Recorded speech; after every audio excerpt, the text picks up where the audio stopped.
Bueno, qué privilegio poder compartir con ustedes la palabra. Les pido disculpas, no sabía que había que traer corbata. En Calle 80 no la usamos, entonces mi nombre es Jorge Ortiz. Tal vez muchos de ustedes no me conocen, asisto a Calle 80, soy uno de los ancianos allá en Calle 80. Les mandan un especial saludo. De antemano les pido disculpas que terminaré de enseñar y saldré rápido porque estamos con una actividad de parejas hoy. Pero vamos al grano, ¿cierto? Y me gustaría que hoy empezáramos entendiendo el tema, ya lo tienen allí en pantalla, ¿cierto? Vamos a hablar sobre las parábolas, pero concretamente vamos a hablar sobre una parábola. La parábola que es conocida principal, o todo el mundo conoce la parábola como la parábola del sembrador, aunque desde mi punto de vista creo que es más, debería tener otro nombre, y para mí el nombre que debería tener es la parábola de la semilla y los terrenos, porque el sembrador no es tan protagonista en esa parábola, pero todos la conocemos como la parábola del sembrador, ¿cierto? Ok, entonces, pero me gustaría que antes miráramos un poquito, yo tengo que ir mirando, ok, algunos temas, ahora sí, ¿vuelvo a empezar o me escucharon? Ya me han escuchado, ¿cierto? Muy bien, iba a decir lo de la corbata, pero ya no más. Muy bien, entonces vamos a ver antes de hablar sobre la parábola de la semilla y los terrenos, vamos a hablar algo sobre las parábolas. Esta enseñanza hace parte de un ciclo de enseñanzas que di en Calle 80 sobre las parábolas. Estuvimos enseñando varios meses sobre las diferentes parábolas que están en la Biblia. Entonces, digamos que algunos aspectos importantes de las parábolas, lo primero es que las parábolas de Jesús, bueno, las parábolas no eran exclusivas del Señor Jesús, nosotros porque las conocemos, pero las parábolas era un método de enseñanza que usaban todos los maestros de Oriente, y no solamente los judíos, sino todos los maestros de Oriente, los maestros antiguos de Oriente, usaban las parábolas como un método de enseñanza, o sea, no era exclusiva del Señor Jesús. Lo que pasa es que el Señor Jesús, por ser Dios, por ser el maestro de maestros, por ser la palabra de Dios hecha carne, pues obviamente usó las parábolas como nadie las ha usado en la historia. Y fue el gran enseñador y predicador de las parábolas. Y usó las parábolas como un método de enseñanza bíblico. Entonces, las parábolas del Señor Jesús se encuentran principalmente en los evangelios sinópticos. ¿Cuáles son los evangelios sinópticos? Son 3. ¿Recuerdan? Mateo, Marcos y Lucas. Son sinópticos porque narran la vida de Jesús casi que de una forma biográfica, ¿ok? Pero hay algo interesante, es que ni una sola parábola se encuentra en el Evangelio de Juan. En el Evangelio de Juan no hay parábolas. Todas están en Mateo, Marcos y Lucas. Y primordialmente están en Mateo y en Lucas. Es donde principalmente están. Y aunque las parábolas se encuentran repetidas en Mateo y en Lucas, hay algo interesante. Mateo narra las parábolas de una forma mucho más sencilla, más concreta, como más directa, ¿cierto? Pero Lucas lo hace de una forma más vívida. Entonces, sería muy interesante, no tenemos tiempo hoy de hacerlo, pero que ustedes pudieran estudiar las parábolas que están en Mateo y Lucas y se van a dar cuenta de las diferencias que hay entre una y otra.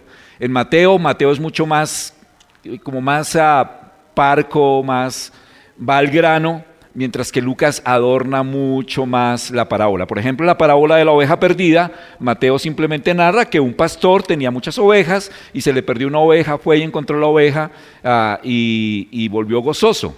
Pero Lucas narra la misma parábola diciendo que la colocó sobre sus hombros y que se llenó de gozo, o sea, la vuelve más vívida. Eso es interesante de las parábolas.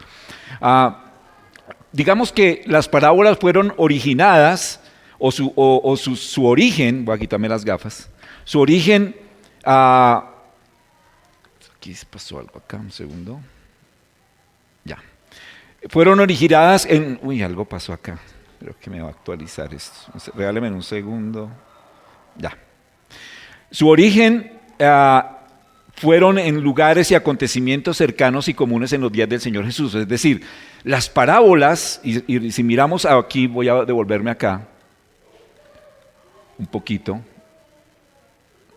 Todo lo que ustedes ven allí representan cada una de las parábolas. Por ejemplo, esta imagen, ¿cuál representará? La del centro. La del pastor que tiene la oveja. La oveja perdida, ¿cierto? La que encontramos allí en la parte superior a la derecha. La perla de gran precio, la que está aquí abajo, la de la mano. La parábola del sembrador, la que está aquí, en esta parte. O la del centro, perdón, la del centro es la del hijo pródigo, ¿cierto? Y la de la parte superior, la parábola de la red. Entonces, todas las parábolas, como pueden darse ustedes cuenta, tenían como base acontecimientos y lugares que eran cotidianos en la vida del Señor Jesús. Entonces, había pescadores, por lo tanto había redes, había pastores, por lo tanto había ovejas que se perdían, habían padres e hijos, hijos que se iban de la casa como el hijo pródigo, en el Mediterráneo cultivaban perlas en aquella época, entonces la perla de gran precio, había tesoros que se escondían, en aquella época no había bancos, entonces tenían que enterrarse, entonces la parábola del tesoro escondido era propicia. Entonces no eran cosas inventadas de la imaginación del Señor Jesús de lugares raros, sino que Él usaba la vida cotidiana de Israel para traer una enseñanza. Ok, las parábolas representan un reto para el estudio del creyente y por eso quiero compartir con ustedes esta parábola, porque quiero despertarles ese deseo de estudiar las parábolas y como iglesia si algún día lo pueden hacer sería fabuloso. ¿Y por qué es un reto para el estudio del creyente? Porque las parábolas revelan los misterios del reino de Dios, ¿cierto? En Mateo, por ejemplo, la mayoría de las parábolas el Señor Jesús dice, el reino de Dios es semejante a... ¿Ok? Entonces las parábolas nos revelan verdades del reino de Dios y por lo tanto para nosotros es un reto como creyentes encontrar su significado. Yo recuerdo que cuando creyente conocí al Señor a los 19 años, hace muchos años, la parábola de las 10 vírgenes representaba para mí un reto. No entendía la parábola de las 10 vírgenes y por muchos años la malinterpreté. Tenía ideas un poco erróneas sobre la parábola. Pero después para mí fue un reto estudiarla y poder entender lo que significaba. Entonces les quiero dejar ese reto como creyentes y como iglesia, de estudiar las parábolas y encontrar el significado de eso. Las parábolas también era una narración de hechos que sucedían en la realidad, es decir, no eran una fábula. Todos, ¿qué tan buenos fueron ustedes para español en primaria? ¿Todos fueron buenos? Como 3, de resto nada. ¿Recuerdan lo de las fábulas? ¿Qué es una fábula? Es una narración fantástica cuyos personajes principalmente son animales o plantas también. Entonces, en las fábulas entonces conocemos toda la fábula que yo más recuerdo es la de la liebre y la tortuga, ¿cierto? Entonces, pero las fábulas traían una enseñanza. ¿Recuerdan cuál es el nombre, cómo llamamos la enseñanza de una fábula? Una moraleja, exacto. Pero eran narraciones ficticias. Las parábolas no eran ficticias. Tenían como base la realidad de la gente, eran cotidianas y por eso la gente cuando escuchaba una historia se identificaba rápidamente con esa historia.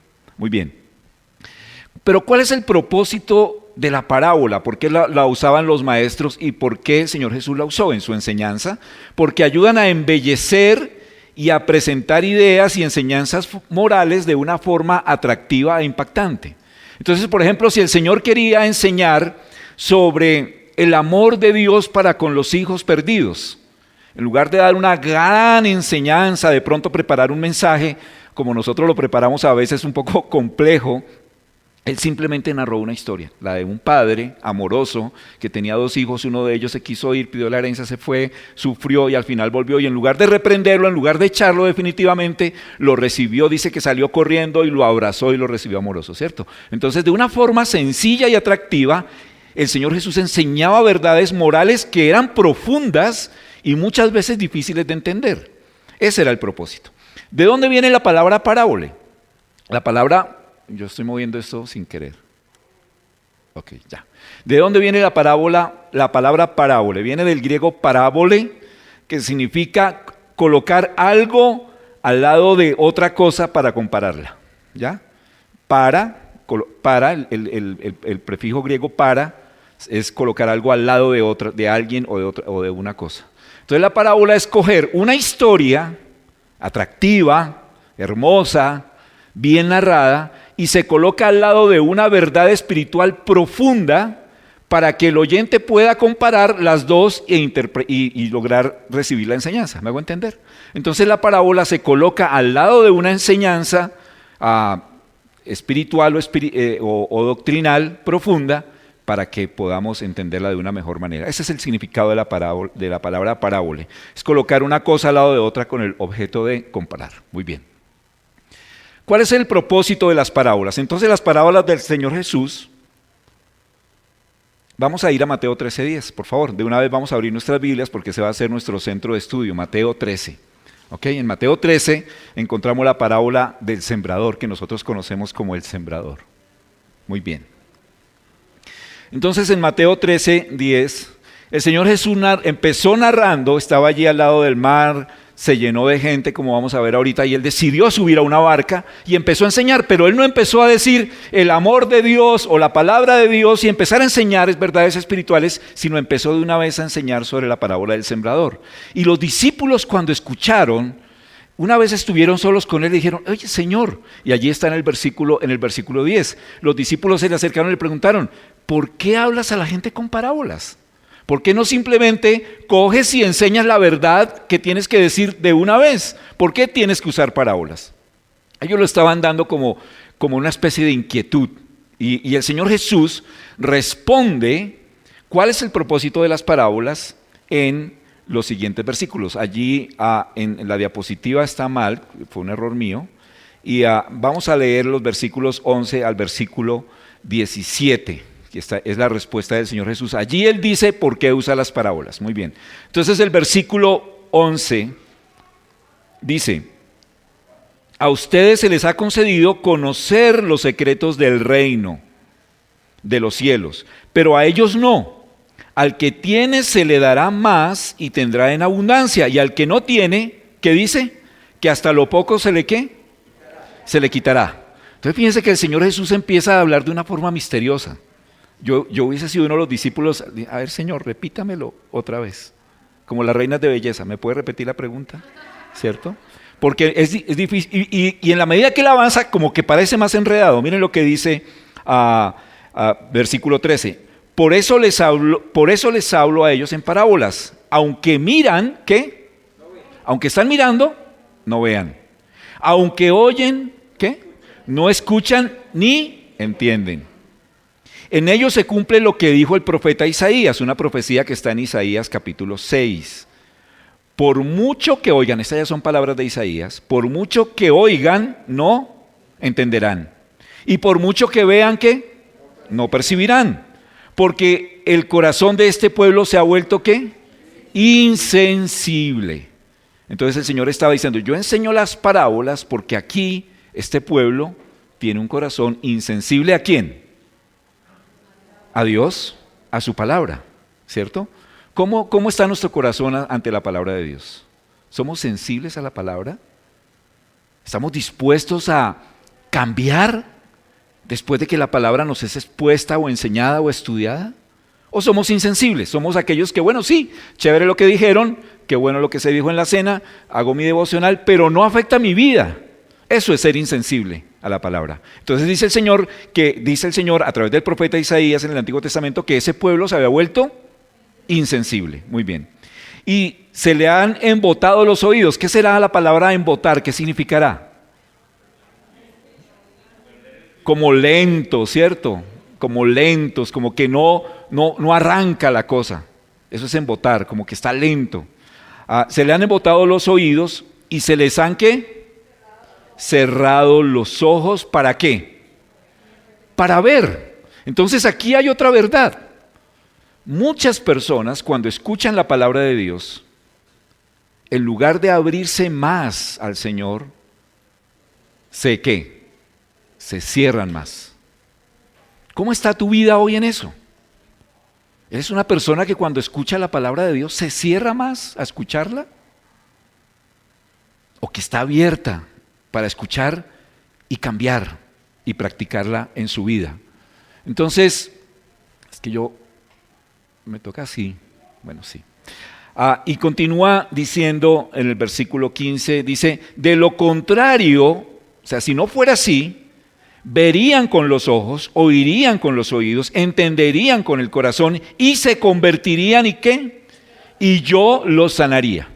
Entonces el Señor está diciendo: las parábolas o la palabra de Dios tiene un doble propósito: o endurece, ¿o qué? O ablanda. el corazón. Entonces, las parábolas tenían como propósito, allí coloqué dos, hay muchos, pero coloqué los dos principales: dar a conocer los misterios del reino de Dios a los que tuvieran un corazón dispuesto. El Señor iba a enseñar a muchas personas, y ahorita vamos a ver este pasaje. Muchas personas lo escucharon, pero no todas tenían ¿qué? Un corazón dispuesto a escuchar la palabra. Entonces, la palabra que el Señor iba a enseñar iba a producir fruto en los que tuvieran ese corazón dispuesto. Por eso yo les preguntaba, ¿cómo estás tú ante la palabra de Dios? ¿Okay? Pero el segundo propósito es un propósito más duro. Y es que también las parábolas tenían el propósito de ocultar verdades espirituales a aquellos que tenían un corazón duro, que pretendían saber, pero se negaban a estar abiertos a escuchar y buscar la verdad. Aquellos que tenían o que pensaban que tenían algo de verdad espiritual, como los fariseos, dice que la parábola iba a producir algo en ellos. No solamente los iba a endurecer, sino que les iba a quitar aquello que ellos pretendían tener.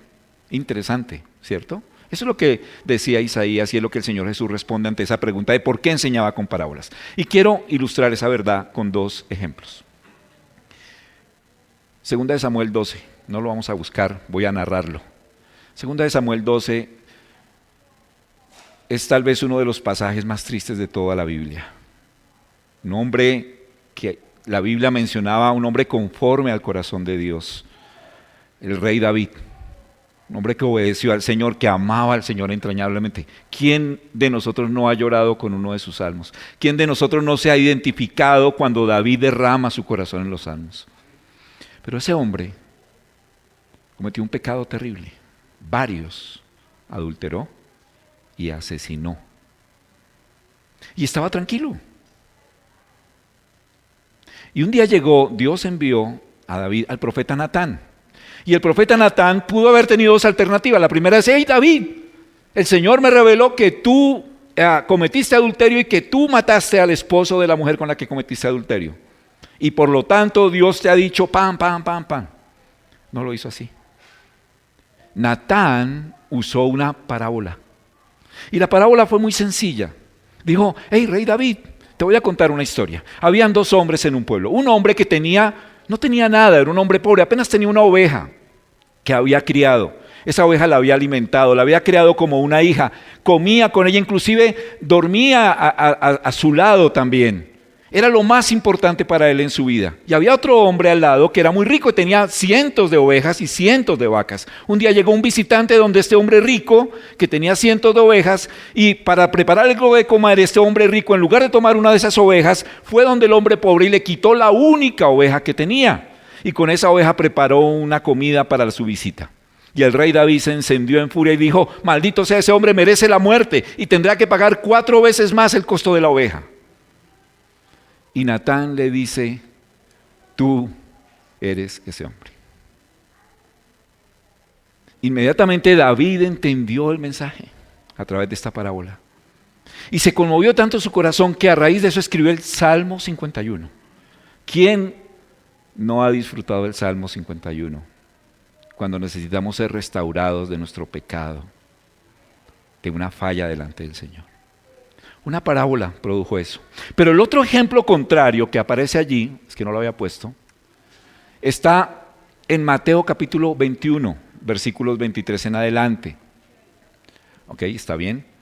Y es el caso contrario. Aquí estamos hablando de una parábola que produjo arrepentimiento en un corazón sensible como el de David, pero vamos a hablar ahora de una parábola que produjo lo contrario en otras personas. Y en Mateo 21, el Señor Jesús, hablando con los fariseos, les lanzó 2 parábolas. Una, la de los 2 hijos, que no la voy a mencionar aquí por tiempo, y otra la del padre de familia y los labradores malvados. Y esa del padre de familia y los labradores malvados era muy sencilla. El Señor Jesús ante los fariseos les dice: bueno, había un padre de familia que construyó un viñedo donde se cultivan uvas para producir vino, ¿cierto? Y dice que lo cercó, armó un vallado y lo cercó, y después de haber hecho eso la arrendó a unas personas ¿cierto? Y después de pasado el tiempo de la cosecha, él mandó a 3 siervos para que fueran donde estas personas a las que le había alquilado el terreno y fuera y les pidiera cuentas. Y dice que a uno lo mataron, a otro lo golpearon y a otro lo torturaron. Y el dueño dijo, bueno, enviaré a más siervos, esta vez a más gente para reclamar lo que es mío. Y envió y con ellos hicieron lo mismo. Y por último el padre de familia dice, enviaré a mi hijo. A él lo respetarán porque es mi hijo.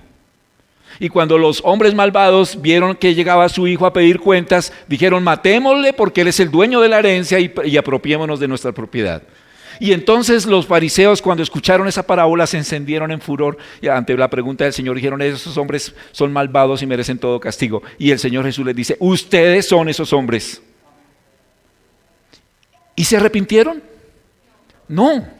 Se endurecieron más en su odio hacia el Señor. Se endurecieron más ante esta parábola. Entonces, si ven, la parábola produce diferentes resultados dependiendo ¿qué?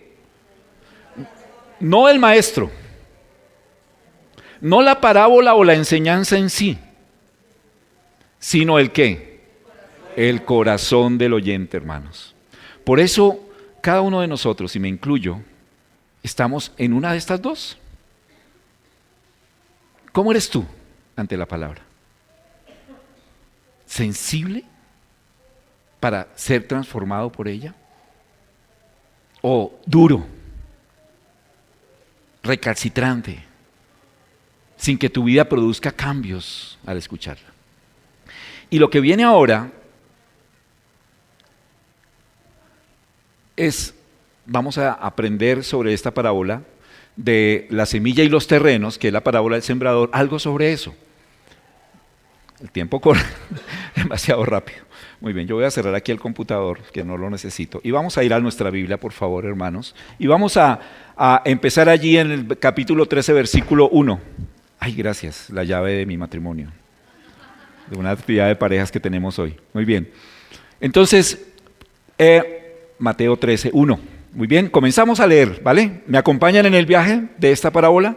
Dice, en este mismo día salió Jesús de la casa y se sentó junto al lago. El lago era, en la Biblia se menciona también como el mar, ¿cierto? Era el lago de Galilea. ¿Ustedes quiénes han ido a la laguna de Cota o Tota?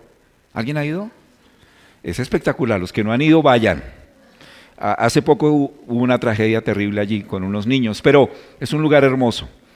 Y este lago es tan grande, el lago de Galilea o el mar de Galilea, que lo llaman mar por su extensión, pero sus aguas no son saladas como las del mar, son aguas dulces.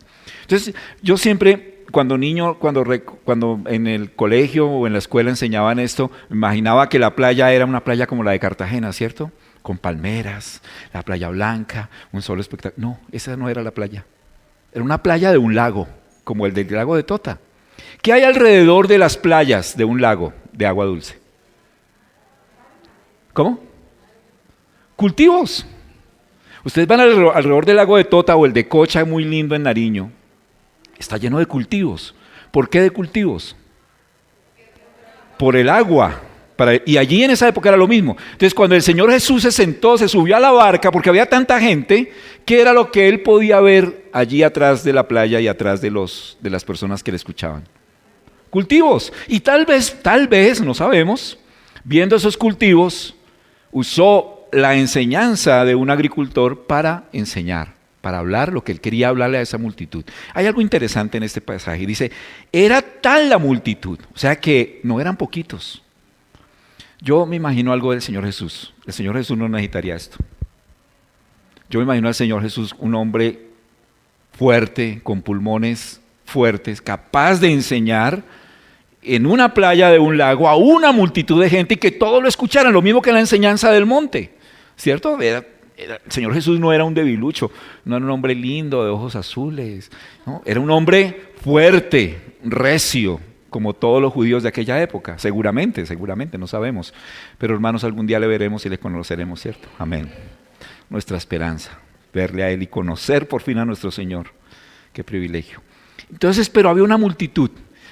Versículos antes, el Señor Jesús decía que no se confiaba de la gente porque Él conocía ¿qué?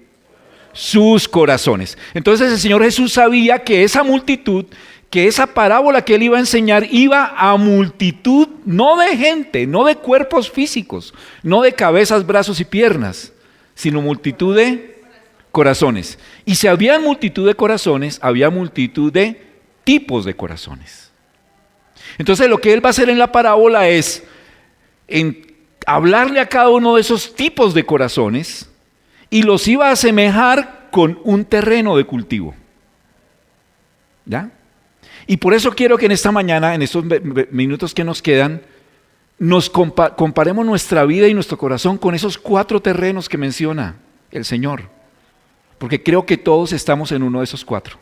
O sea, no que todos estemos en todos, sino que cada uno de nosotros estará en uno de esos, les aseguro que sí. Entonces el reto es, ¿cómo está mi corazón identificado con cada uno de esos terrenos? Y el Señor Jesús, cuando habló de los terrenos, iba a hablarle a esas personas. Y dice, era tal la multitud, versículo 2, yo creo que ya pueden colocar, ya lo tienen ahí, sí, muy bien, yo dejo esto por acá. Era tal la multitud que se reunió para verlo, que Él tuvo que subir a una barca donde se sentó mientras toda la gente estaba de pie en la orilla. Y les dijo en parábolas muchas cosas como estas. O sea, Él enseñó muchas cosas. Solamente que Mateo y Lucas resaltan 2, que es la parábola del terreno y la semilla y la parábola de la cizaña, ¿cierto? Y entre ellas, entre muchas cosas como estas, y empieza la narración de la parábola. Un sembrador salió a sembrar. Yo quiero preguntarles algo. Bueno, hay algo importante de las parábolas que se me olvidó mencionarles. La parábola tiene una sola verdad central. Y toda la historia que el Señor Jesús narra para describir la parábola ayuda a ambientar y a ilustrar esa única verdad central. Por eso un error es tratar de encontrar en cada detalle de la parábola significados espirituales que no corresponden, como por ejemplo en la del hijo pródigo. Que las algarrobas es el pecado del mundo o el licor, pues sí, lo puedes interpretar, pero realmente el Señor Jesús no quería decir nada aparte de que este hombre perdido, ¿cierto?, se revolcó en su vida de perdición y vio la necesidad de volver a su padre. Pero hay 2 excepciones, y es la parábola del sembrador y la parábola de la cizaña. Y en esas 2 excepciones, el Señor Jesús las interpreta. Por eso son las únicas 2 parábolas que el Señor Jesús interpreta. Porque tienen muchos detalles que tienen un significado importante. Entonces sigamos. Y les digo en parábolas, un sembrador salió a sembrar. Entonces, ¿quién es para ustedes? ¿Quién es el protagonista central de esta parábola? ¿Quién? ¿El sembrador? ¿El terreno? ¿La semilla? Bueno, el sembrador parece que no es tan importante, ¿cierto? ¿Quién será el sembrador? Bueno, la semilla sí. ¿La semilla es qué? Y más adelante él lo dice. La palabra de Dios. Entonces, ¿quién es el sembrador en la parábola? No es el Señor Jesús. Muy bien, sacaste 10. Cada hombre o mujer, joven o niño que lleva la palabra es un sembrador de la palabra. Nosotros, hermanos, podemos ser sembradores, debemos ser sembradores de la palabra. Entonces, cuando salimos a predicar la palabra, somos como un sembrador que riega la semilla. Y hay muchas ilustraciones hermosas que no hay tiempo para hablar sobre eso. Pero dice, un sembrador salió a sembrar y mientras iba esparciendo la semilla, una parte cayó junto al camino. Y llegaron los pájaros, ¿y qué pasó con esa parte? Se la comieron. En aquella época, no alcancé a mostrar esa imagen. En aquella época los sembrados no había cerca eléctrica, ¿cierto? No había alambre de púas. Esa es, muy bien. No había alambre de púas, sino que las delimitaciones eran simplemente por donde la gente caminaba, alrededor de los sembrados. Los sembrados no eran con surcos como los vemos hoy en día, sino eran así. Simplemente se araba y sobre ese terreno se sembraba. No era tecnificado. Y el Señor Jesús no estaba dando una clase de agronomía acá. Estaba hablando temas espirituales. Entonces, alrededor de los sembrados, y ustedes cuando van al campo se han dado cuenta, ¿cierto? Que hay uno no sabe, no hay un camino, pero uno dice, uy, hay una trochita. Y se mete por ahí, ¿cierto? Y esa trocha es dura, no crece hierba encima, porque la gente la pisa, hasta que es dura, no la penetra nada, ni siquiera crece la hierba ahí. Por eso es que uno detecta el camino. Bueno, la primera semilla cayó en un terreno así, duro, quedó encima. ¿Y qué pasó? Vinieron las aves y se la comieron porque la semilla no penetró. Muy bien. Otra parte cayó en un terreno pedregoso, sin mucha tierra. Es decir, no cayó encima de las piedras, como muchos interpretan. ¿Qué pasaba? Mi papá era agricultor. Mis vacaciones de niño eran ir a camellar en la finca y ayudarle a los obreros. Esas eran nuestras vacaciones. Nos ponían ruana porque era en clima frío, botas, y las vacaciones era camellar, a llevarle comida a los obreros y ayudar a sembrar, inclusive. ¿Y qué pasaba cuando pasaba el arado el rastrillo con el tractor? Resulta que mueve la tierra, como ustedes la vieron en esa imagen, y la tierra a veces cubre las piedras. Entonces por encima tú no ves la piedra, ves tierra, pero por debajo hay una piedra, ¿cierto? Entonces, aparentemente aquí era un terreno así, un terreno pedregoso donde no había mucha tierra, pero había tierra donde cayó la semilla. Esa semilla brotó pronto porque la tierra, ¿qué? No era profunda. O sea, estaba la tierra, una capa tal vez así, pero abajo estaba la tierra, pero abajo estaba la piedra. Entonces creció la raíz, pero hasta un poquito, y no pudo crecer más. Pero cuando salió el sol, ¿qué pasó? Pues las plantas se marchitaron y por no tener raíz, se secaron. Otra parte, el tercer terreno, la semilla cayó entre espinos, que al crecer la ahogaron. Y es que también, cuando se araba, muchos arbustos, la traducción en el original griego no es tanto espinos, sino arbustos. Entonces los arbustos se enredaban entre la tierra removida y obviamente cuando llovía y todo eso, pues los arbustos crecían. Y la semilla que estaba entre esos arbustos, pues se ahogaba, porque el arbusto crecía más rápido que la semilla. Entonces eso es lo que quería decir aquí. Cayó entre espinos que al crecer la ahogaron. 3 terrenos. Hasta ahora, malos. Pero dice, pero, esa palabra pero es importante. O sea, este terreno que viene es diferente a los otros 3. Pero las otras semillas cayeron en buen terreno, en el que se dio una cosecha que rindió 30, 60 y hasta 100 veces más de lo que se había sembrado. El que tiene oídos para oír, que oiga. Entonces los discípulos, ese Señor, pues, hablar de agricultura, como qué sentido tiene, ¿cierto? Y dijo, Señor, ¿por qué enseñas con parábolas? Y ahí es cuando el Señor Jesús responde. Pero vamos a saltar hasta el versículo 18, donde el Señor Jesús empieza a interpretar la parábola. Él mismo la interpreta, es un privilegio esta parábola, porque tenemos la interpretación directa del autor de la parábola. Entonces ahí no tenemos que devanarnos los sesos, ¿cierto? El Señor Jesús nos dice qué quiere decir. Muy bien. Escuchen lo que significa la parábola, dice el Señor, del sembrador. Cuando alguien oye la palabra acerca del reino y no la entiende, viene el maligno y arrebata lo que se sembró en el corazón. Esta es la semilla sembrada junto al camino. Entonces él dice, bueno, hay unos corazones, tal vez, y estaba hablando a muchos que estaban ahí, eran como ese corazón de piedra, ¿cierto? Que llega la palabra de Dios y ni siquiera penetra. Ese es el peor terreno de todos. Se queda encima, se queda como en la mente un ratico y después, chao. Viene el maligno, dice la palabra y se la quita. ¿Es tu corazón así? ¿Has sido una persona que ha recibido la palabra muchas veces, varias veces, y que nunca siquiera ha penetrado en tu corazón? ¿Has sido rebelde a ella? ¿No has querido hacerle caso? ¿No has querido obedecer la voz del Señor en tu vida? Vienes a la iglesia tal vez, escuchas la palabra en algún lado, pero tu corazón sigue duro. Bueno, ese es el primer terreno.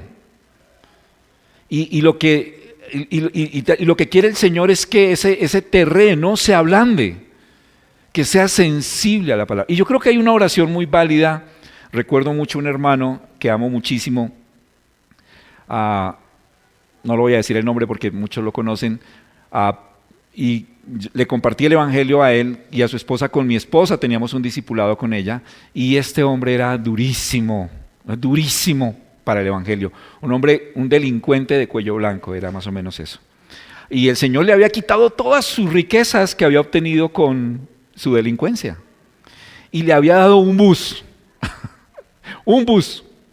para manejar. Y él me llamaba todos los días y me decía, Jorge, lo que yo hago, me acaba de llamar alguien, me decía él, un amigo de los malos. Con la vuelta que me está diciendo que yo haga, me puedo ganar lo que me gano en este bus un año.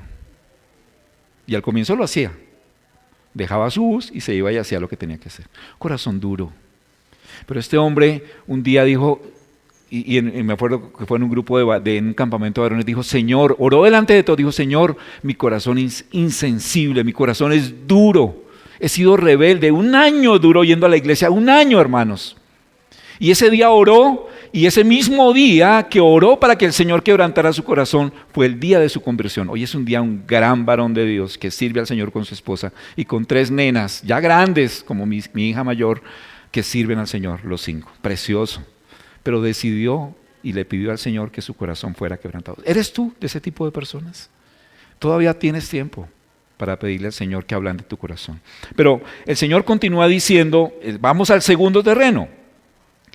El que recibió la semilla que cayó en un terreno pedregoso es el que oye la palabra, ¿cierto? E inmediatamente, ¿qué pasa en su corazón? ¿Es duro como el primero? No, ¿qué pasa a él? La recibe con alegría, ¿cierto? Se alegra de conocer la palabra de Dios, de las buenas noticias de la salvación. Pero como no tiene raíz, dura, ¿qué? Poco tiempo.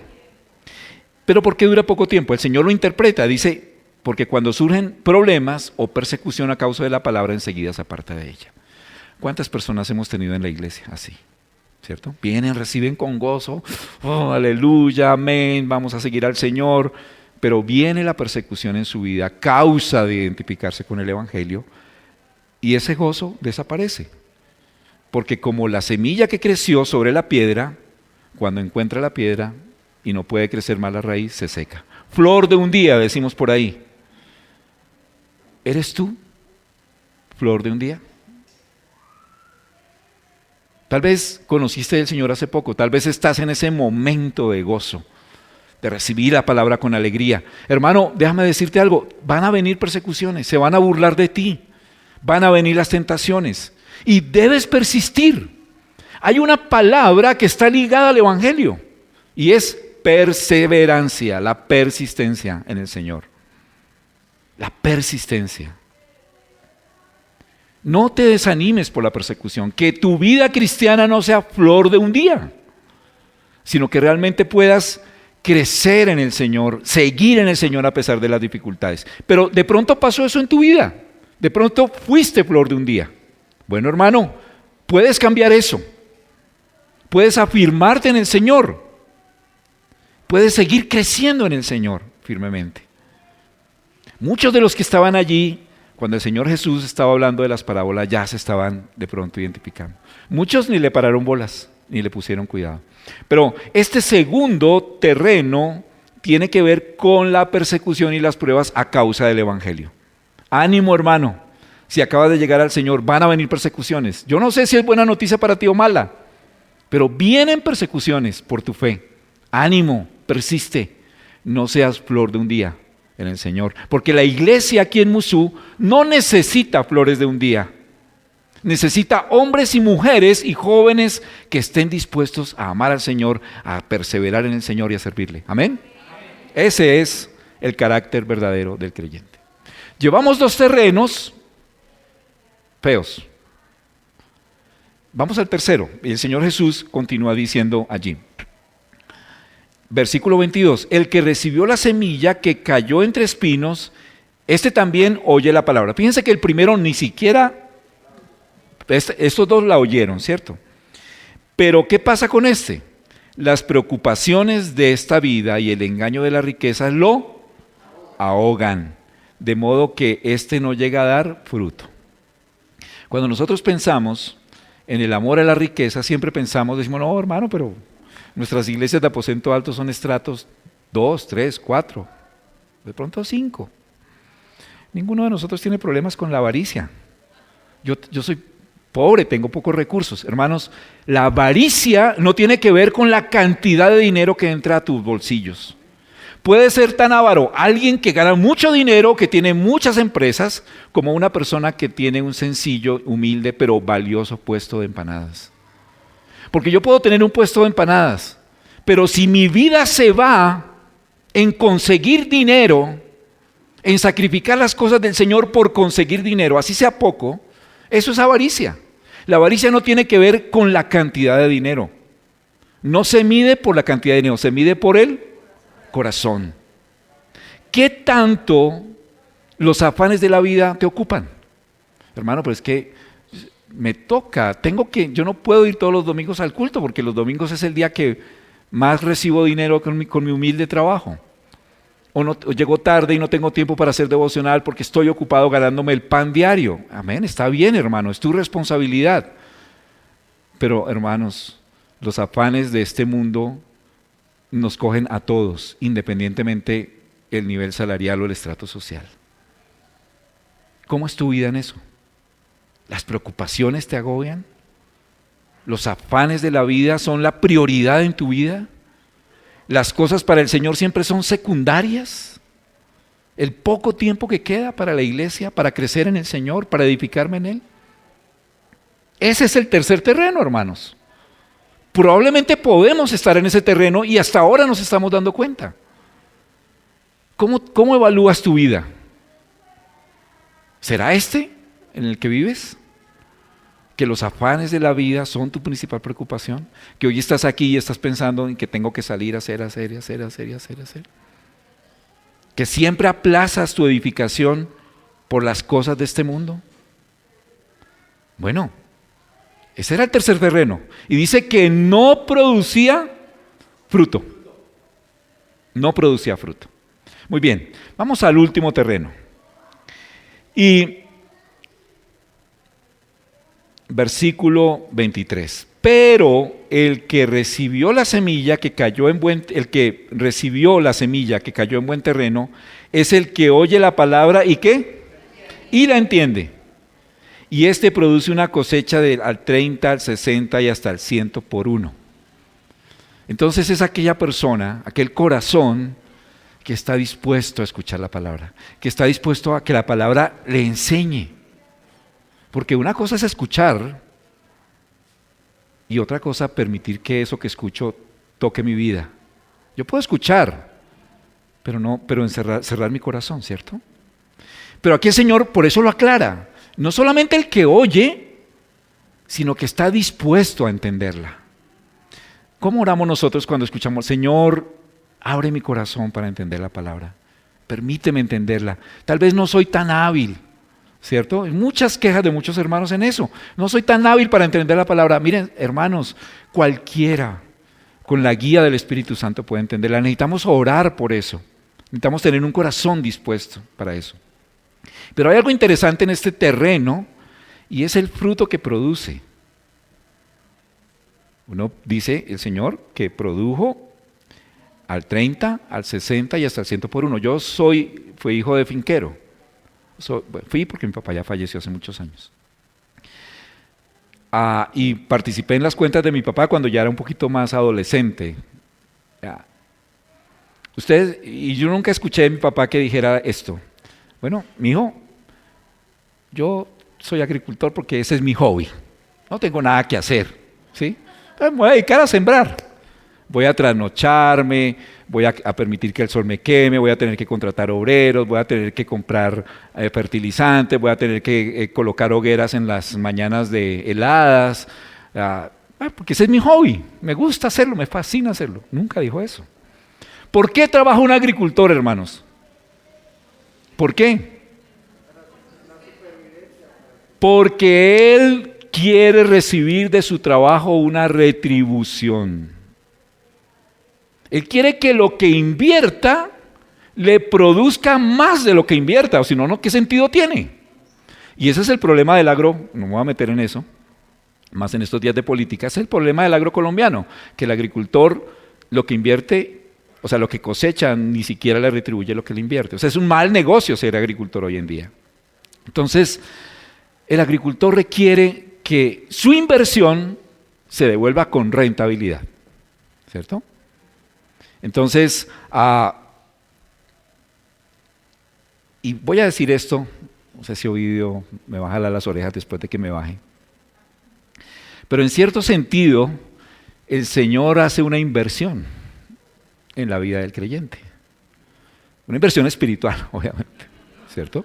De hecho, Él habla de inversión en la Escritura. Leonardo, que es experto en eso, seguramente lo ha visto. El Señor habla mucho de inversión. Invertir en aquello que ni la polilla ni el orín van a corromper, ¿cierto? El usar sabiamente las riquezas de este mundo para mi eternidad, cosas así. Siempre el Señor habla de inversión. Es interesante. Y aquí está hablando de inversión.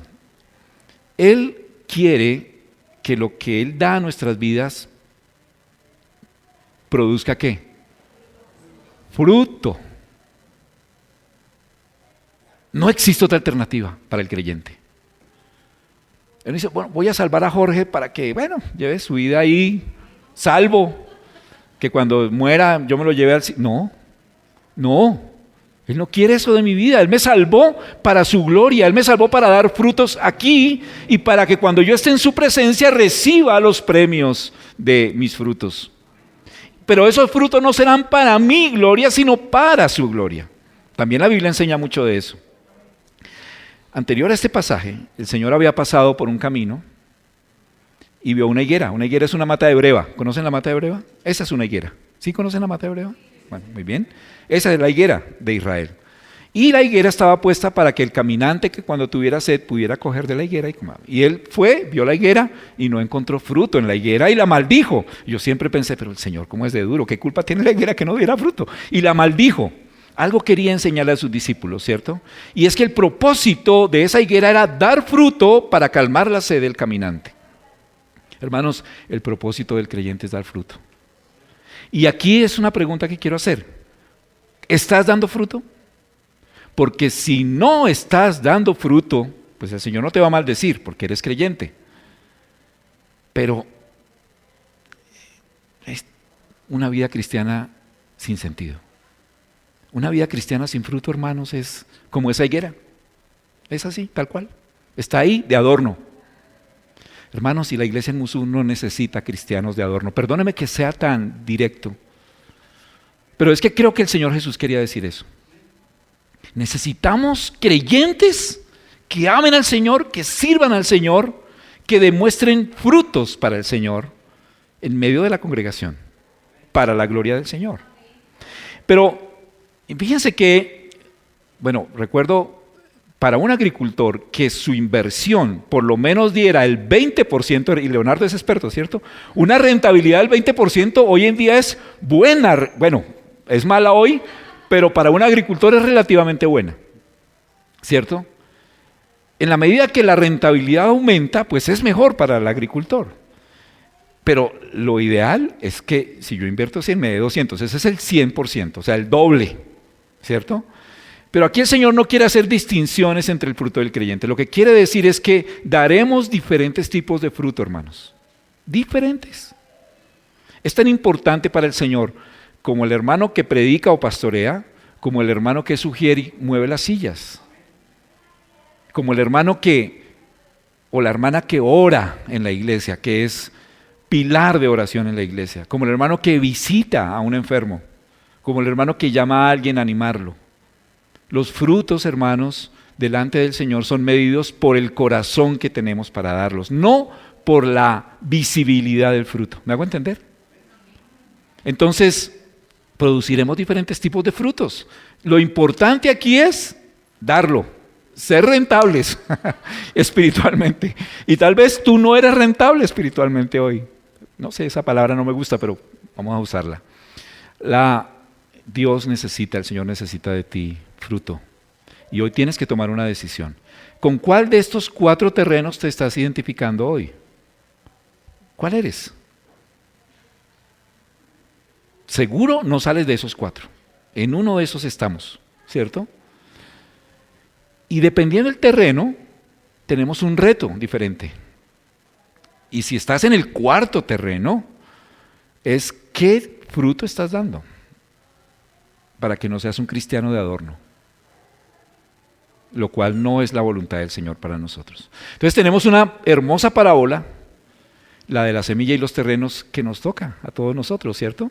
Siempre nos imaginamos esa parábola como de salir a predicar. No, hermanos, nos toca a nosotros, a cada uno de nosotros. Es una parábola para nosotros.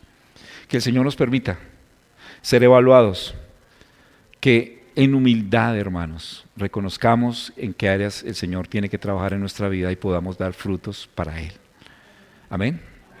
Vamos a orar y terminamos. Padre del cielo, queremos darte gracias en esta mañana por tu palabra. Y gracias por tu Espíritu Santo, Señor, porque solo Él la enseña como debe enseñarse y solamente Él permite que nosotros podamos entenderla y aplicarla. No hay ningún valor en nosotros aparte de Él y de tu palabra. Por eso te pedimos que en esta evaluación que nos has dado hoy de nuestra vida, nos permitas entender en qué terreno estoy identificado y qué debo hacer delante de ti para convertirme en un terreno fértil y un terreno que da fruto, un terreno que da retorno espiritual al dueño del sembrado. Perdónanos si han habido fallas, desánimo, si hemos colocado las cosas de este mundo y los afanes de esta vida por encima de ti, o si amándote no hemos dado fruto hasta ahora. Permítenos, Señor, dar fruto para ti, honrarte, servir en medio de una iglesia que necesita de nuestro servicio. Gracias, Señor, por tu palabra y gracias porque tú eres el único poderoso para producir en nosotros el querer como el hacer por tu buena voluntad. Nos sujetamos a ti en humildad en el nombre de Jesús. Amén. Muchas gracias, hermanos. Que el Señor bendiga su palabra.